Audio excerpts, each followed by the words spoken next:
అసలు అందుడికి పెళ్ళి అవ్వదు. ఒక విషయాన్ని గుర్తుపెట్టండి, నేను అందుడినే, నాకు పాపం దేవుడి యొక్క సంకల్పం వల్ల వివాహం అయింది. నా పిల్లని ఒక గుంటివాడికి చేస్తానా? నేను అసలు చేయను. ఎందుకు చేయనంటే నా పిల్లని మంచి ఆరోగ్యవంతుడికే చేయాలని కోరుకుంటాను. కాబట్టి ఇటువంటి అందుడికి దేవుడు సాయం చేశాడు అంటే మీకు సాయం చేస్తాడు.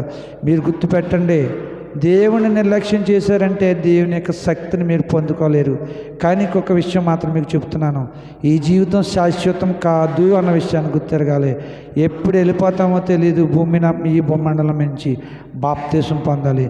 బాప్తీసం అంటే అర్థం, నేను పాత జీవితాన్ని వదిలిపెట్టి నూతన జీవితాన్ని కలిగి నేను జీవిస్తాను. పాత జీవితం అంటే అర్థం అనేక తప్పులతో కూడిన జీవితం, అనేక పాపాలతో కూడిన జీవితాన్ని నేను విడిచిపెట్టి నూతన జీవితాన్ని కలిగి నేను జీవిస్తాను. ప్రభువా, ఇక నుంచి ఏ తప్పు చేయను, ఆరాధనలో నేను నమ్మకంగా కొనసాగుతాను, దేవుని సన్నిధిని నమ్మకం